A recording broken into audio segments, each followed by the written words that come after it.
اچھا جو معاشرے کی ہم بات کر رہے ہیں اس کے اعتبار سے سمجھیں، اگلی نسل اگر نہیں پنیری لگے گی تو معاشرہ آگے کیسے بڑھے گا؟ جو اس وقت موجود لوگ ہیں یہ تو ٹھیک ہے بھائی 60 سال 70 سال پورے کر کے دنیا سے اٹھ جائیں گے، لیکن اگلی اگر نرسری نہیں لگائی ہے تو آگے یہ نظام کیسے چلے گا؟ تو یہ تو بڑی بنیادی بات ہے معاشرے کو برقرار رکھنے کے لیے کہ نسل انسانی جو ہے وہ بڑھتی رہے۔ اچھا اللہ تعالیٰ نے نظام بھی ایسا بنایا کہ برابر نہیں رہتی، بڑھتی ہے۔ یہ 2 افراد سے شروع ہوئی تھی، آدم اور حوا سے، آج 7 ارب ہے۔ تو اگر یہ بیلنس رہتا کہ جتنے مریں گے اتنے پیدا ہوں گے تو پھر ترقی آگے تو نہ بڑھتا۔ تو یہ بھی ایک ارتقاء ہے جو ہو رہا ہے، نسل کم نہیں ہو رہی، نسل بڑھ رہی ہے۔ لیکن آپ اگر قدغن لگا دیں گے، کسی بھی وجہ سے لگائیں، تو اس کا نتیجہ یہ نکلے گا کہ نسل جو ہے وہ گھٹنا شروع ہو جائے گی۔ تو جب نسل گھٹنا شروع ہو جائے گی تو اس کا مطلب معاشرہ تباہی کے راستے پر گامزن ہو گیا ہے، معاشرے کا رخ اب جو ہے وہ الٹا ہو گیا، خسارے کی طرف ہو گیا ہے۔ لہذا نسل پروان چڑھانے کی بات ہے، اور وہ اسی طرح ہو سکتا ہے کہ آپ اپنی اولاد کے راستے کی رکاوٹ نہ بنے۔ یہ جملہ ذرا اس کو میں مزید کھولوں گا نہیں، بس آپ اس کو غور فرما لیجئے خود جو بات میں کہہ رہا ہوں۔ اور اس کا تعلق اس بات سے ہے کہ پہلے انسانوں کے لیے یہ ممکن نہیں تھا کہ وہ اولاد کو قتل کرنے کے علاوہ بھی کسی طریقے سے ان کا دنیا میں آنے کا راستہ روک دیں۔ ایک ہی راستہ تھا ان کے پاس، یہ دوسرا جو راستہ تھا وہ بہت مشکل تھا، وہ جو عزل کرتے تھے، وہ یعنی آپ این آخری مرحلے پہ بیوی سے جدا ہو جائیں یا لونڈی سے جدا ہو جائیں، تو اب یہ تو کار دارد ہے، وہ تو کسی عالم دین نے لکھا تھا جو یہ کر سکتا ہے بے شک کر لے، تو وہ تو ایک علیحدہ مسئلہ ہے۔ لیکن اب تو معاملہ یہ ہو گیا ہے ٹیکنالوجی کی ترقی سے کہ بہت آسان ہو گیا کام، اور پھر یہ کہ اس طرح کے فتوے بھی موجود ہیں کہ چلیں جی پہلے 4 مہینے کے اندر اگر ابارشن ہو گئی ہے تو اس کی بھی گنجائش لوگوں نے دے دی ہے۔ تو اب اس طرح کی چیزیں آ گئی ہیں کہ جس کے نتیجے میں اول تو آپ استقرار حمل کا راستہ ہی روک دیتے ہیں، اور نمبر 2 یہ کہ اگر حمل قرار پا بھی جائے تو ایک خاص مدت کے اندر اگر لوگ اس کے اوپر اس کی ابارشن کرا دیں تو وہ بھی ایک ہے۔ تو اصل میں یہ بھی سارے معاشرے کو تباہ کرنے کے طریقے۔ وہاں جب قرآن نازل ہو رہا تھا تو ایک ہی صورت تھی کہ بچہ پیدا ہوا اور اس کے بعد اسے قتل کرے۔ اچھا یہ قتل کرنے کی بھی صرف ایک صورت نہیں تھی، یعنی قتل اور بھی وجوہات سے ہوتے تھے۔ ایک یہ کہ کسی جو ہے نا دیوی یا دیوتا یا کسی بت کے بلی چڑھانا، یعنی اس کی وہ نیاز دینا، اس کے آگے جا کے قربان کرنا، بڑی قربانی ہے نا، جیسے کوئی بچڑا ذبح کریں یا کوئی جو ہے وہ بیل جا کے ذبح کریں، اس کی بجائے اپنا بچہ جا کے ذبح کریں، تو ایک کام تو یہ بھی کرتے تھے۔ اچھا ایک غیرت کے نام پہ بھی قتل کرتے تھے، وہ بڑی معروف بات ہے، وہ بچیاں قتل کرتے تھے۔ اور یہ کہ پھر کسی خاص عورت سے چاہیں کہ بھئی اس سے اولاد نہ ہو، اولاد ہو، مطلب اس سے تو وہ اپنی بیوی بنا کے رکھیں اسے، لیکن اس سے نسل نہ چلے، یہ بھی ان کا ایک بعض جگہوں پہ تھا، تو وہاں پہ بھی وہ اس طرح کی حرکتیں کرتے تھے۔ لیکن یہاں قرآن مجید نے ان میں سے کسی بات کا ذکر نہیں کیا۔ یہاں خشیت املاک، مفلسی، تنگ دستی کے ڈر سے کہ کھلاؤں گا کہاں سے، تھوڑے ہوں گے تو ظاہر ہے ان کے لیے جو ہے وہ خرچہ پورا کرنا آسان ہے، زیادہ ہو جائیں گے تو کیسے خرچہ پورا کروں گا۔ اب یہاں ایک بات اور سمجھ لیجیے، ہمارے زمانے میں آ کے یہ جو فلسفہ بنا ہے بچے 2 ہی اچھے، اس کے پیچھے سوچ کیا کار فرما ہے۔ اس کا یہ مطلب نہیں ہے کہ 2 بچوں سے آپ کو خوشحالی ملتی ہے، یہ مطلب نہیں ہے۔ آپ اگر بات کریں ایسے لوگوں سے جو اس فلسفے کے عامل ہیں تو وہ یہ سمجھاتے ہیں کہ 2 بچوں کے اگر ہوں گے تو آپ کے جو محدود وسائل ہیں، کم وسائل، ان کم وسائل میں آپ 2 بچوں کی ہی کوالٹی تربیت کر سکتے ہیں، انہیں اچھی تعلیم دے سکتے ہیں، کسی اچھے اسکول میں پڑھا سکتے ہیں، اور یہ کہ ان کو ہائر ایجوکیشن تک لے کے جا سکتے ہیں۔ اگر آپ کے 5 6 8 9 بچے ہوئے تو یعنی آپ ان کو اچھی طرح ایجوکیشن نہیں دے سکتے۔ اب کھانا پینا آج کے دور میں مسئلہ نہیں ہے، یا کم از کم 2018 سے پہلے تک تو مسئلہ نہیں تھا، اب اگر بن گیا ہے تو پھر اب بنے گا، ابھی تک تو نہیں ہے مسئلہ۔ لوگ کھا پی تو لیتے ہی ہیں، چلیں سوکھی روکھی نہ بھی صحیح، مطلب وہ روکھی سوکھی تو اب نہیں کوئی کھاتا، سب چپڑی چپڑی کھاتے ہیں جب سے ڈالڈا آیا ہے۔ تو کم از کم یہ والا مسئلہ اب نہیں ہے کہ بھائی کوئی بھوکا مرتا ہے، اگرچہ کہ بعض خبریں اس طرح کی بھی آ جاتی ہیں، لیکن اکثر و بیشتر اب یہ سوچ نہیں ہے کہ بچہ بھوکا مرے گا، سوچ یہ ہے کہ بچے کی اچھی تربیت، اور تربیت سے مراد ایک ایسی تربیت کہ جس کے نتیجے میں وہ کل معاشرے میں کسی اعلیٰ مقام پر، کسی اعلیٰ منصب پر، کسی اعلیٰ عہدے پر، کوئی جو ہے رولنگ ایلیٹ کے اندر وہ شامل ہو سکے۔ اب تربیت کا مطلب یہ ہے، اور ظاہر ہے وہ کرنے کے لیے پھر مخصوص سکولوں میں پڑھے گا، وہ روٹس میں پڑھے گا یا بیکن ہاؤس میں پڑھے گا، یا اور ان کی پھر فیسیں ہیں۔ تو آپ کے 6 بچے ہوں تو آپ تو نہیں افورڈ کر سکتے، ہاں ایک ہو تو کر سکتے ہیں، وہ تو پھر چلیں کوئی زمین بھی بیچ کے کیا جا سکتا ہے۔ تو اب جب ہم کہتے ہیں کہ بچے دو ہی اچھے کا مطلب یعنی وہ اس کا فلسفے کے پیچھے سوچ کیا ہے، تو وہ صرف پیٹ کا مسئلہ نہیں ہے. مطلب یہ ہے کہ آپ اپنے بچے سے جو ہے اگر آپ چاہتے ہیں کہ وہ کسی مقام تک پہنچے تو بجائے 6 ایسے بچے پیدا کرنے کے جنہوں نے کل مزدوری پیدا کرنی ہے، ایک ایسا بچہ پیدا کر لیں جس نے کل CSS کرنا ہے، یا جس نے کل جو ہے وہ کوئی اعلیٰ عہدے پہ جانا ہے، یا کوئی ہائر پوزیشن جو ہے وہ گین کرنی ہے، تو وہ ایک ان 6 پہ بھاری ہے. لہذا بچے دو ہی اچھے. اور وہ بھی اب دو ہی اچھے بھی، ہم نے پرانی کہانی سنا رہا ہوں، ہمارے بچپن کے دور میں یہ جو ہے وہ اب پتہ نہیں دو بھی اچھے ہیں کہ ایک ہی اچھا ہے، یا وہ ایک کی بھی ضرورت نہیں ہے، کیونکہ بہرحال بچہ ایک بھی اور ٹیں ٹیں تو کرتا ہے، اور آپ کو آپ کا سکون، آپ کا آرام، آپ کی جو بھی انجوائمنٹ ہے اس کو ڈسٹرب تو کرتا ہے. تو میرا خیال ہے ایک عمر تک تو ایک بھی نہیں اچھا ہوتا ہوگا، کیونکہ جس رخ پہ اب ہم چل پڑے ہیں تو اس پہ تو یہ صورت. تو اس کا نتیجہ کیا نکلے گا؟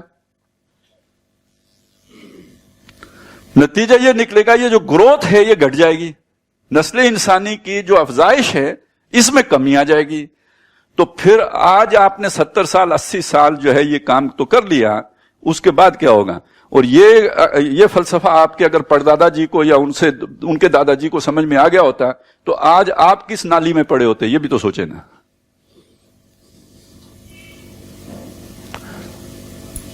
دوسری بات یہ ہے اس ضمن میں کہ یہ کسی کو کیا معلوم کہ بچہ کون سا اچھا.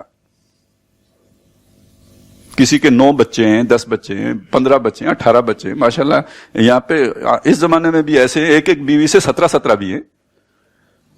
اب یہ کہاں سے پتا چلے گا یار وہ سب سے آگے نکلنے والا بچہ کون سا ہوگا؟ وہ پہلے نمبر والا ہے یا 18ویں نمبر والا ہے؟ یہ تو نہیں پتا. تو لہذا آج بھی انسان یہ سارے اصل میں مغالطہ آمیز خیالات ہوتے ہیں. ایک شیطان کا ایک طریقہ واردات ہے کہ خوبصورت بات کر کے دھوکہ دینا. بظاہر بات بڑی مزین ہوتی ہے، بڑی پرکشش ہوتی ہے، بہت اٹریکٹیو ہوتی ہے، لیکن اس کے اندر تباہی ہوتی ہے.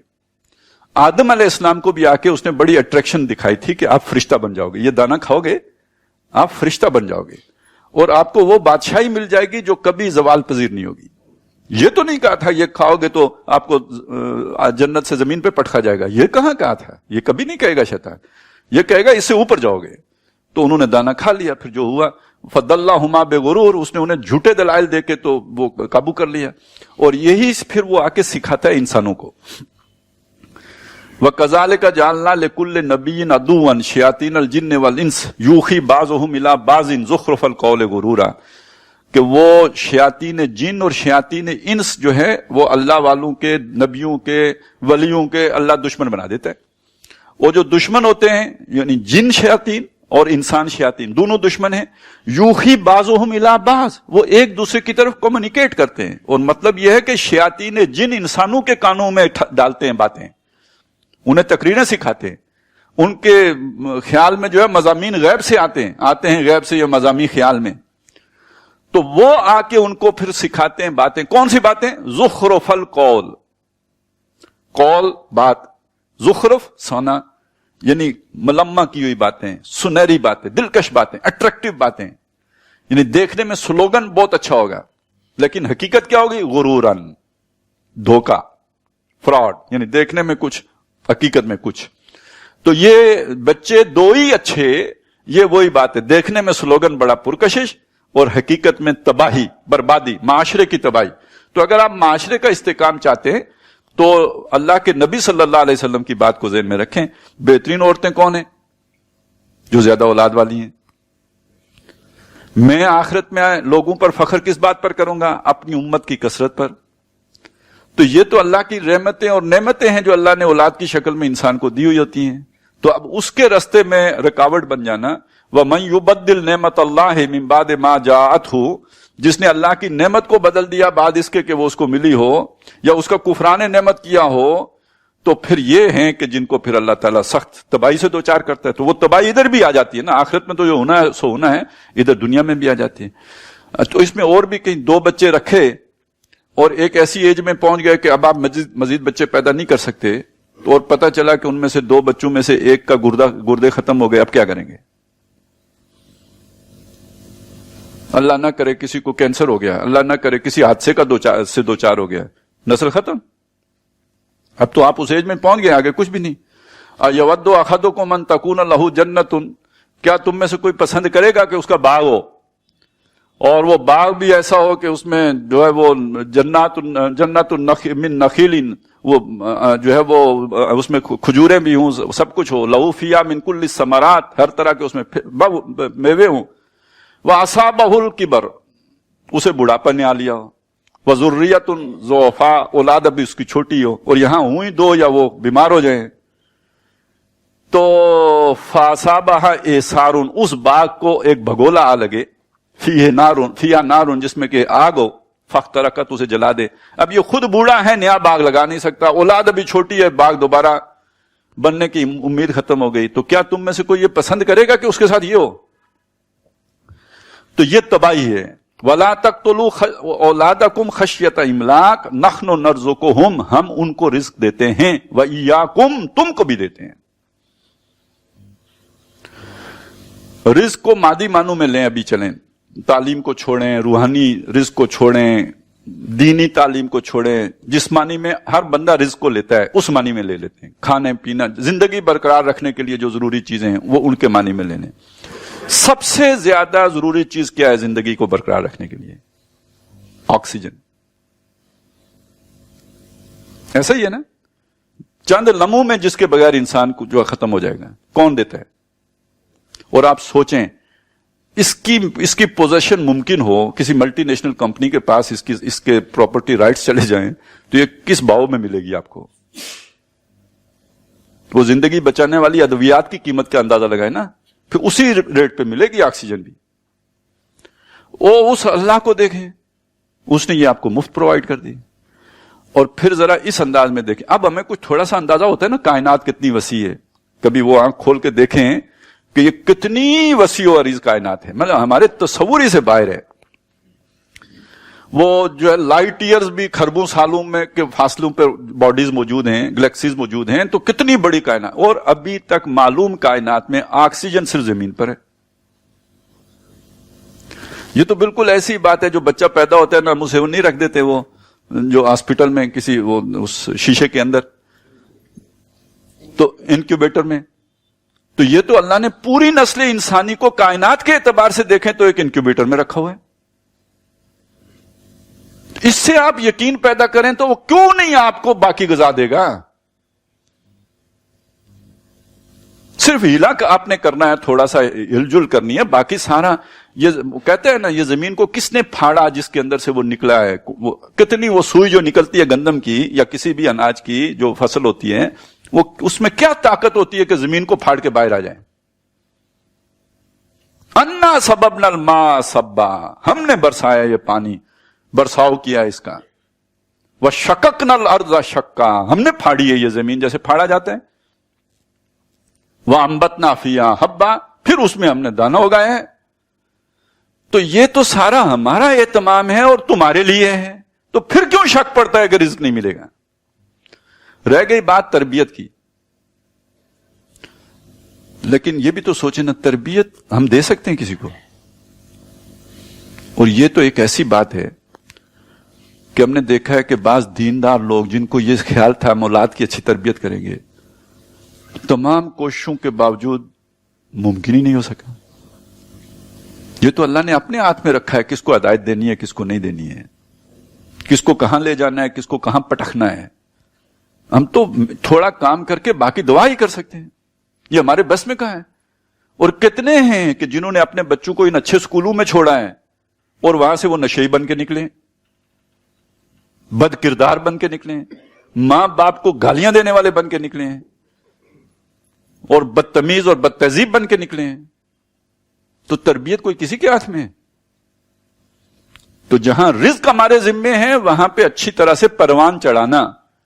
فَأَنبَتَهَا نَبَاتًا حَسَنًا, وہ جو حضرت مریم کے بارے میں آیا نا, جب انہوں نے کہا, جو ان کی والدہ نے نظر مانی, اور پھر جب وہ پیدا ہوئیں تو انی وضعتها انثى, تو اس کے بعد جو آتا ہے وقت جب انہوں نے کہا کہ اللہ نے پھر ان کی دعا سن لی.